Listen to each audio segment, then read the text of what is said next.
good morning and welcome to Ask Mason at askmason.org. This is where every couple weeks we try to go on and answer questions about what all's going on in Enid, try to be very transparent with all of our issues. And then occasionally I even bring in a guest to talk about what they're doing in their business and how that affects Enid. So that's what I've done this morning. I actually have the president of Bri-Steel with us, Neil Rasmussen.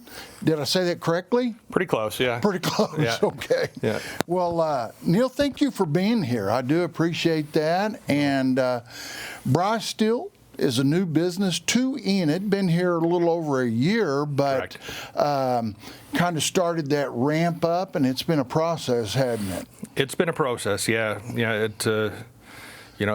we've had a few roadblocks along the way, and some things happen, but we're on the finishing strokes right now, so we're pretty excited. Yeah. Ironically, I did not have a good understanding of what it was that you guys do out there, and then I don't know, here a few weeks ago, you came and spoke at Rotary. Right. And so Marcy Mack and I were both able to be there that day, and that was very enlightening on what you do. I just did not understand that process, and I was amazed how you do that, how you expand that pipe and the process that you do. And I'm going to let you explain that in just a little bit, but sure. I thought it would just be important to bring that on because I'm supposed to be in the know what's going on, and if I don't know what's happening, I'm pretty sure other people have questions also. So thought you'd be a very good guest to kind of come and explain that to us. Sure. But before you do, why don't you tell us a little bit about your background? I know you come from Canada. I come from Canada. And how do you get from Canada to Enid, Oklahoma? Well, it's kind of a funny story. You know, I've been in the steel pipe industry for just over 30 years now. I started Bri-Steel back in 1999, 2000 range, and started as a trading company, built it up, turned it into a distribution company, brought my father on, we became partners, and built it into a distribution company, and later sold it to a public company called Bri-Chem Corporation. And during that time, we were doing a lot of trading with steel with China at the time, and then all the trade cases started happening, and we ran into this technology over there. This is actually, this technology here is kind of Chinese designed and developed technology. Right. It's been utilized in our industry for longer than I've been in it, but we were the first people outside of Asia to get it and to be able to have access to it, and so we were fortunate for that. But I talked to one of my partners and trading partners were there and said, do you want to build one over in Canada or the United States? And he wanted to build it in Canada first because he had a wife and a son in Canada. So we said, okay. So we started in Edmonton, and that was in 2010. We signed the deal. 2011, we made our first pipe, and it was a little slow out of the beginning, and we had the public company had a little difficulty understanding the industry a little bit, and wanted to divest us. So they sold us off in 2014 or 2015, one of those two, and to a gentleman in Texas who's been in the business since I think the mid to late 70s, and was very excited when he came on, and he was very supportive in helping us grow. So we immediately turned the corner on the company and started making some good profits, and then of course ran into the 2016 tariff stuff, which I thought was going to be troublesome, but it ended up turning out to be a positive thing for us. It kind of scared a lot of the import away from the United States, which helped us, and we ended up doing okay, even though we were paying a million or two a year in tariffs. But after that, we had COVID, and during COVID, our process is not super fast. So it's not, when you think of steel mills, a lot of people think high speed, high volume is the way to go, and For us, it's more about flexibility and management of the tons. The industry segment that we have is only about maybe 120,000 tons a year versus, 5 or 6 million tons a year in the smaller size pipes. So volume becomes less important but more flexibility in managing it becomes more important. So this process kind of played into that better. And during COVID, we were able to slow it down to a crawl and still turn a profit and walk out of it pretty much unscathed. During that time, we lost 3 major competitors in the world. And which helped, didn't it? Well, after coming out, yeah, there was a sudden need for pipe, and to turn those guys' big machines back on needed a whole bunch of business, and they weren't willing to do it again. And so everybody turned to us to be their next choice, and so we ended up overbooking ourselves in Canada, and it was like, well, is this a temporary thing? And then 8 months later, it was still happening, and we said we need to get more capacity, and it was either we built something more in Canada or we looked somewhere else. And we thought about it, and we said, most of our business came to the States at the time, and even though in Canada we do probably 40% of our sales go to Canada in Canada now. Back then it was probably more like 20%, but so we thought, well, maybe we need to set one up in the U.S. because we were missing stuff in the U.S. and we're picking up from where the other guys left off. So we felt there'd be more opportunity than what we currently had. So we, our owner's from Texas, so we wanted to look in Texas to start with, and we had some discussions about that, but Texas was just getting a little expensive, and we kind of broadcast our search out a little further, and I spotted this building in this town called Enid on the internet, and looked like it was in the middle of a farm field somewhere. Had no idea where we were going. So me and the guys came down to take a look, and flew into Wichita and drove down and looked at it, and to my shock, it was 5 minutes from City Hall, right? And in a decent-sized town, and the building actually looked better than it did in the pictures. So fortunately for us, the previous owners didn't just abandon it and leave it. They maintained it a little bit. And so we're fortunate to get such a facility, and it's a little bigger than what we need at the moment, but in the long run, it's going to allow us the opportunity to grow and expand into some different products, and add more capacity, and in turn add more people and create more jobs. So we're pretty excited about it. Well, and thank you for that, and thank you for choosing Enid. But so you do a very niche market in this, right? I mean, you referred to that a while ago. You don't just turn out strings of pipe, just one after the other. Right.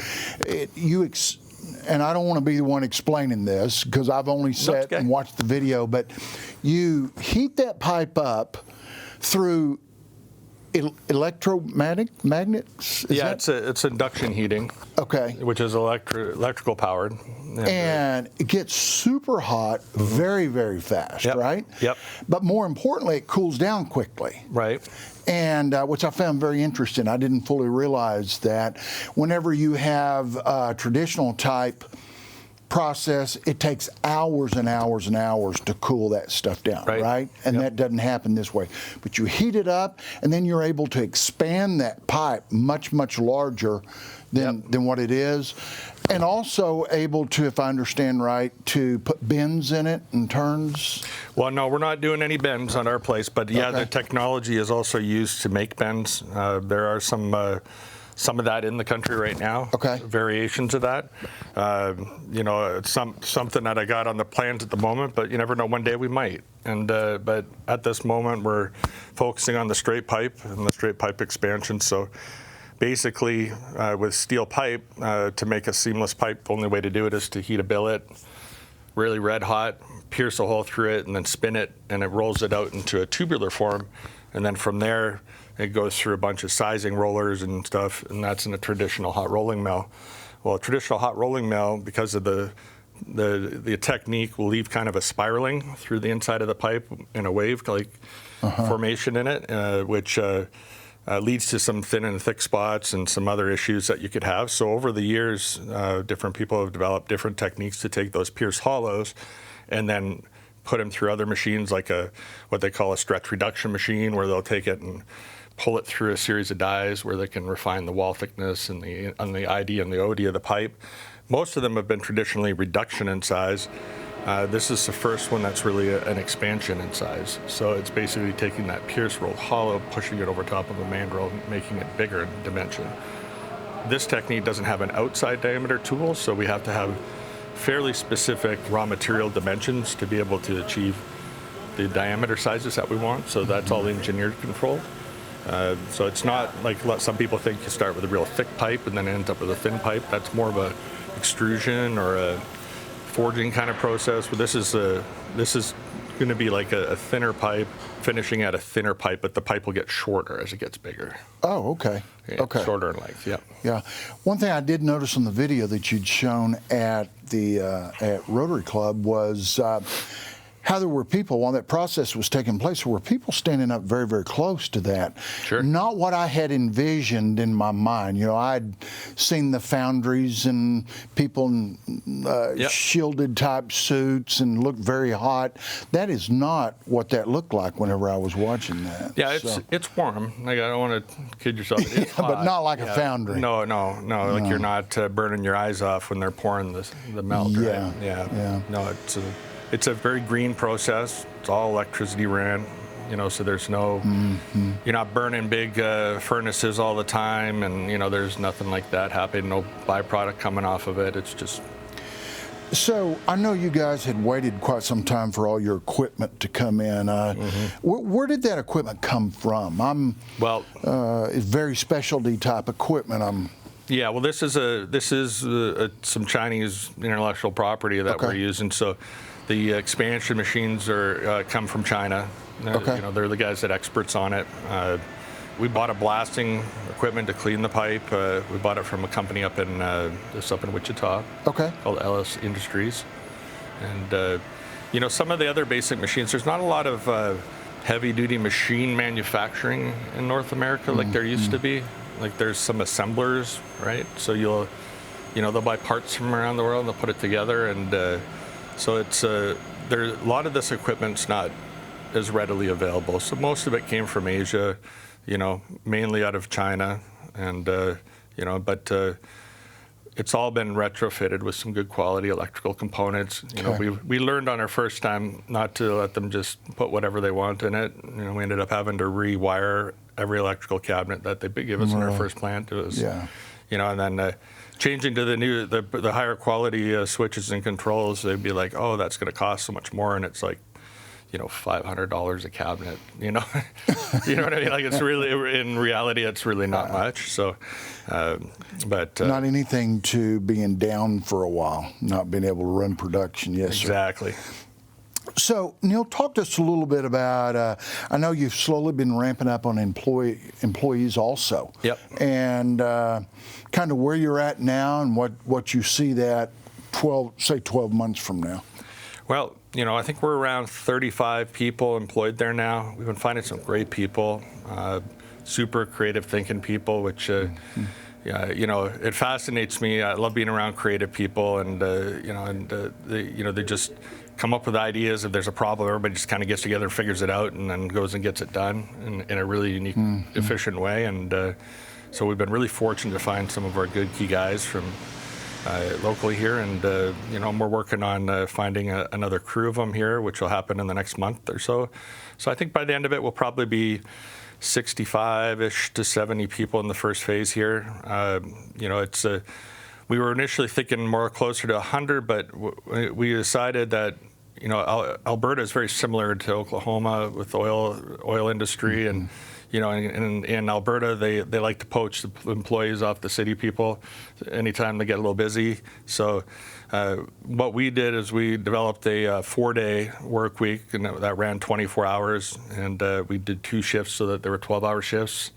And the guys end up getting 8 hours overtime each week, plus they get a long weekend every week. So, and then we don't pay minimum wage, salaries or wages to these guys. I think we you'll make a pretty nice living. Like the base, I think they start $18 to $20 just to start with, and then they average out probably around 25 to 27. Some guys can get up to 40, depending on their skill and what their job is. Yes, sir. And then, of course, when you take into consideration the evening shift premium that we pay, and then the 24-hour day, 4-day production, and the extra overtime for that extra time, and doing an extra couple hours a day is not a huge deal for a lot of guys. Sure. So it works really well in Canada and here. So it's going to cut our need for people down to probably about 65 or so, or something like that. But we're already working on phase 2, which will then add probably another 20 or 30 people. So eventually we're going to try to get over 100 people here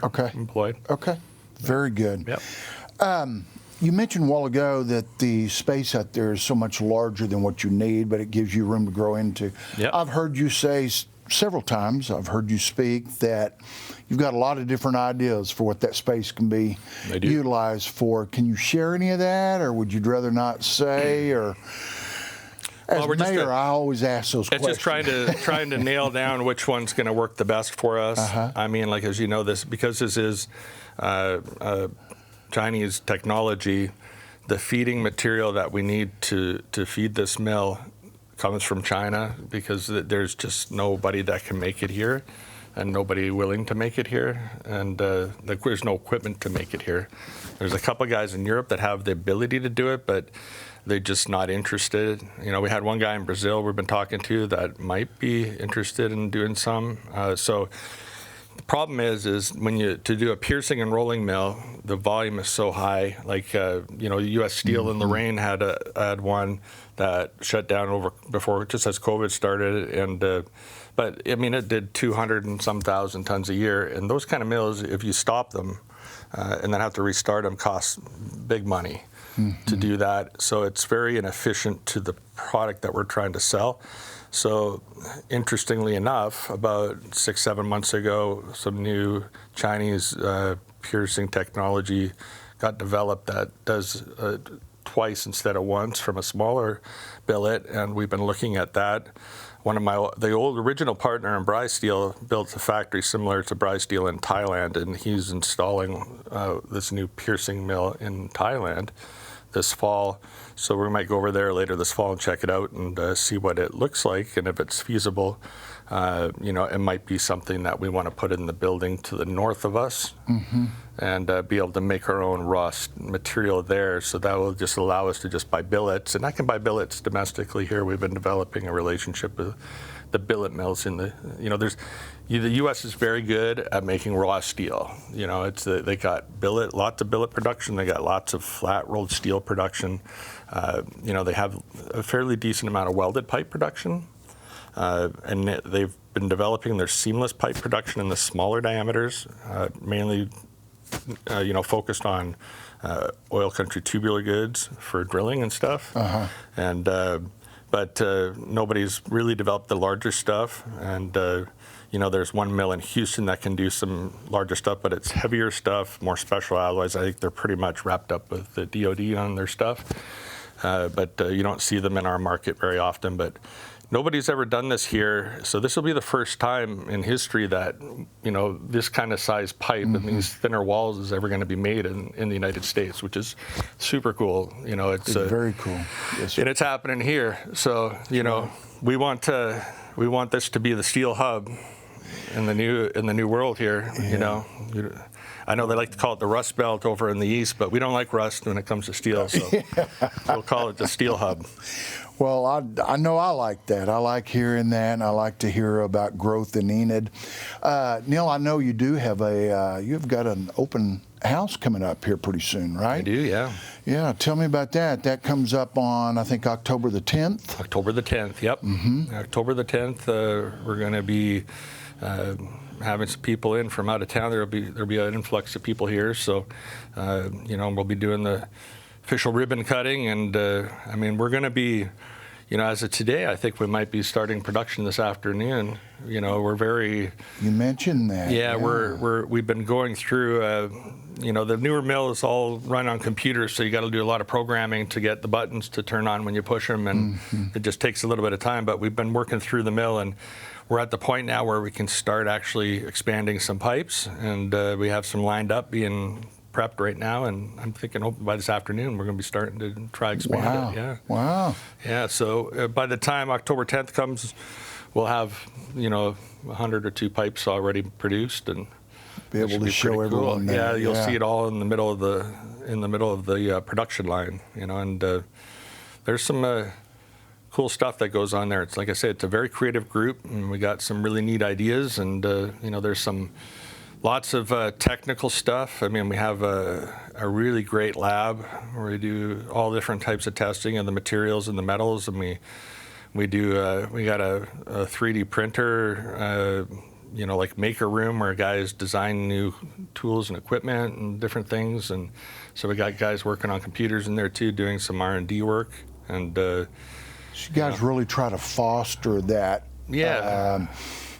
Ingenuity and creativity. Right, and, right. yeah. I like to think I'm a creative thinking guy, but I'm more of a spark in the room, right? So I'll come up with an idea and just sort of go and let the smart people figure it out from there. Then I just get out of their way and let them do their thing. Well, Neil, thank you so much for being here. We appreciate you choosing Enid for being here, or for putting your business here. We look forward to the growth that it's going to have, and we're just glad to be a part of that. And thank you for being part of our community. We really do appreciate it. I look forward to October the 10th, and I'm ready to get out there and see that facility. Yeah, come by sometime. Yeah, we'll do. You're welcome anytime. Thank you again for being on our show this morning. You bet. And thank you for watching. I know that our viewing audience just continues to get larger and larger. And don't forget, if you have questions or concerns about any topic that you want me to talk about, please send those questions in to askmason at enid.org, and we'll certainly do our best to answer all those. So thank you, and I'll see you in a couple weeks.